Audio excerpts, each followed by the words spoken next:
ยังมีเงินวันพระ8 ค่ำยังมีเงินอืมภาษาองค์จราจะตังยังมีเนะวันที่8พอดีอ่าวันพระมาจากอเลนจีเรามาจากวันพระเนี่ยอังบุญจีตะอันเชื่ออังบุญจีเนี่ยจ้ะatau nyum je cuma atau me basi kan ni nyaถ้าบาสเสร็จแล้วการละจะมือatau me nyumมาทันอย่างนี้เอาnyumมาทันอย่างนี้มือให้เล่น atau แล้วจากตั้งก็แล้วเตรียมไม่ชี้จนเนี่ย atau ยิมมาสิครับ atau เตรียมอย่างมัน atau เกมไม่ชี้อย่างมันนะให้ยาม atau แล้วเต่าว่างุนเนี่ยทันอย่างนี้เนี่ยห้างน่ะทันอย่างอยู่ที่ atau แกอามาอาปู atau แกอังยาอังอันอื่นน่ะทันอย่างมือทันอย่างนี้อังเป็นเพราะทันอย่างนี้เนี่ย atau แกเจตนาอย่างนี้เขา atau แกอะไรแล้ว atau แล้วเต่าว่า atau แล้วทันอย่างนี้เจตนาให้มั่งทันอย่างนี้เป็นเนี่ยแต่มาแล้ว atau อารมณ์ปั้นเนี่ยที่นั้นที่นำจังติสาแล้ว atau อังเวได้จีนี่ aman apun na liang je utama anene ang yang angan un liang je utama thang ngato ke เจตนาน่ะ ngato le เต่าแล้วว่า ngato le กะเต่าอยู่ว่าที่1ทันอย่างนี้ที่1กะเต่าแล้วจังได๋ให้มือเจตนาทันและบริบูรณ์มาก็เจตนาทันและบริบูรณ์มาช่างว่าทันจากจะรำโพมาจะปัญญาและจากก็จะมาจะที่นี่ทันนี่มาที่นี่อังมุนเมียนี่มาที่นี่หินเจอจีมาอังมุนเมียนี่มาที่นี่หลบนี่มาให้ยำลงกับตัวนะครับนี่atau ke angmun le ket ni mungkin atau me angmun ke la angmun ma ka ma chak chak อยู่จังจะมอมให้ได้ละเฮงตัวเฮ็ดในจีนอาจจะเอามูลเมียเยอะเนี่ยแต่ถ้างาตัวแลความหมายเลยจักอาจจะจุเนี่ยอามูลเป็นนี่ก็อามูลเป็นนี่ก็ให้บางปตาบอลเนี่ยวันพายเนี่ยรักษาศีลเขาหานในเปิ้นจนรักษาศีลเขาเจ้ารักษาศีลเนี่ยลมเอบ่ที่จังที่คิดบ่กันเอบ่รักษาศีลคือนี่เนี่ยงาตัวมุสมาทานเขามังเป็นบางทีให้งาตัวอายุจะมอมพังสมาทานเขามังเป็นถ้ายกคดีกับเอแล้วจมก็ตัวมือเกิดทางก็จมก็ตัวมือนั่งสมาทานก็จมมือตั้งใจงดเว้นคืออย่างนี้ก็ตัวกับศีลข้อที่1ข้อที่2ข้อที่3ข้อที่4ข้อที่5และเต่าจมมืองานงดเว้นคือนี้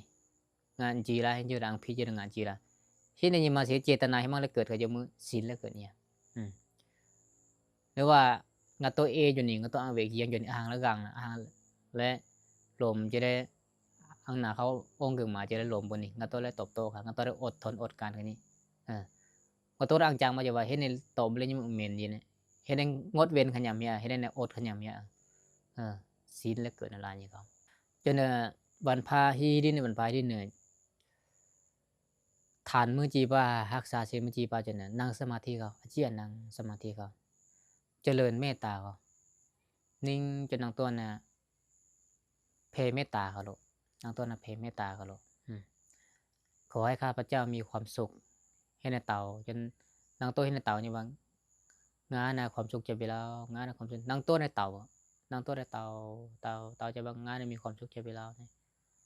งานมีความสุขกายจะไปแล้วงานมีความสุขใจจะไปแล้วให้ในลมลูกเพเมตตาให้ยำอาหารนาเต่าเป็นนางตัวในเต่าว่านางตัวมีความสุขกายสุขใจเขาไปแล้วนะมาล้างให้หลมเมืองเป็นทีแรกนะทำอีเรื่องก็ต้องมาล้างให้ลมปันละลมไอ้ยาแค่สมาธิเนี่ยอังลำได้เยอะจนมาล้างเล่นลมเอาละยิ่งมาสิเข้าเตาเลยเตาจากเนี้ยจะนั้นจะให้คำกันตัวบริกรรมเขาจริงกันตัวลมจริงกันนะงานน่ะสุขกายสุขใจไปเห็นแต่เปรียวนั่นเองไงจะได้เห็นกันตัวกันตัวพังเตาเนี่ยมีความสุขกายสุขใจให้ได้ยิ่งมาสิเข้าเตาเห็นจริงเนี่ยให้ในเตาตัวไอ้เจริญเนี่ยระดับของสมาธิมือเพิ่มเลยนี่มันเห็นเพื่อเจริญเมตตาเขาเจริญเมตตาสวดมนต์น้ำเขาโอกาสจะสวดมนต์เขาจะเนี่ยยินจิวทานยาบ้านเลยสถานนิ่งกงคือทำทานเจ้าโอกาสคำมึงยามจนที่นิ่งทานเจ้าเฮมังวันพานิ่งจนเนี่ยรักษาศีลขนำทานจนให้ศีลรักษาบนจะทานขยำเนาะอันนี้ทรงจะยังลำให้ทานเจเสื่อศีลจะเจเทมาอันนี้ทรงเทมาลำแต่บางแล้วฐานรับหูดศีลเนี่ยอังจะจงกระตัวแก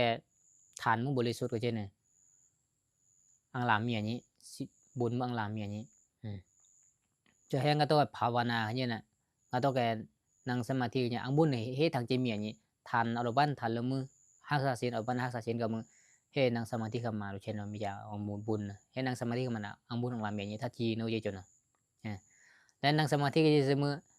เที่ยวเจริญวิปัสสนากับมันเฮ็ดทางใจเมียนี่นั่งสมาธิเอาละวันนั่งสมาธิเอาละวันนั่งสมาธิกับมื้อเจริญวิปัสสนากับมันมากะเจริญวิปัสสนากับมันอังบุญอังลาเมียนี่เห็นจนสุดท้ายเนี่ยอยู่ลำหูมือไหว้พระไหว้เจ้าเขาสวดมนต์เขาสวดมนต์ให้พาลูกพาเมียสวดมนต์อังยาอังอ่านเอามาเอาปัวเราสวดมนต์กับเราเนี่ยอังหลับมาสวดอยู่อิติปิโสจะให้สวากขาโตจะให้สุปฏิปันโนสวดที่3คาถาที่3บทที่นี่ก็โผล่ปะที่เบื้องต้นที่พันจะสวดกันมาที่เป็นที่พันจะสวดเรื่องมือให้มืออังบุญมหาศาลแล้วทั้งตัวสวดจะเปนำเขาอังเป็นเปนำจนยิ่งเมนงานตัวอะไรข้อหมายหรือจากกันนี้ก็ให้บางบรรดาเปาเนี่ยสวดจนสุดจนเปนำเปคำเปแล้วมีจะผมจนอิมาเปิ้ลจนสุดท้ายเนี่ยอุทิศบุญเขาอุทิศบุญอุทิศกุศลเขาที่จริงกันเนี่ยงานตัวที่จังถัดจงก็ต้องอุทิศบุญเขางานตัวรักษาศีลตั้งใจรักษาศีลสมาทานสิ่งจะเที่ยวยังแข้งมาเทียจงก็ตัวนั้นอย่างนั้นโตปลายอย่างนั้นตีแล้วจะอย่างนั้นปอยในเอปีแล้วก็จงก็ตัวนั้นยงนั้นปอยเอปีเฮ้มันงานตัวอดทนอกันก็จะมั่งบุญนี่นะอุทิศบุญเอามาบุญอุทิศบุญจะเอาหัวพิยงให้เทวดาพี่ช้างนางไม้น่ะอุทิศบุญในคำเป็นเป็นยี่ข้อเป็ดอาจจะเจอน่ะอุทิศบุญในคำเป็นมีอย่างนี้ข้อหางน้ำเบิ่งเนี่ยทั่วโลกทั่วจักรวาลเปิงนี่มีอย่างนี้ข้อเจริญสมถะวิปัสสนาไปพาสวดมนต์ที่มือที่อังบุญเกิดใจทุกอย่างให้น่ะงานตกกระเจียวจีจะที่จังจีเดียงทีละอย่างจีจะน่ะอังบุญในที่จังเปิงมาเป็นหรือว่าทีลายในเปิงแล้วมาเป็นอุทิศบุญในทีลายในเปิงมาเป็นยงแล้วอังบุญมีจะรำเขาจะให้งานตัวให้อุทิศบุญกันยิ่งมึงงานตัวเมื่ออังบุญมีอย่างนี้มาพองานตัวเลยจากจริงมาจะว่าโยงเนี่ยที่ว่าต้องทุกลำบากจริงมาจะจงกระตัวโยงให้นั่นทุกปีเขาโยงให้นั่นมีความสุขจะเป็นโยงกระเปิงอย่างเงี้ยยังกระตัวให้ในเต่าเนี่ยมันอย่างนี้จิตนั่นกระตัวยีมาเสียน่ะมหากุศลเป็นนี่ก็กระตัวกับบุญเป็นนี้ให้มังปตาบอลเนี่ยยังมีในวันพระตั้งใจทานรักษาศีล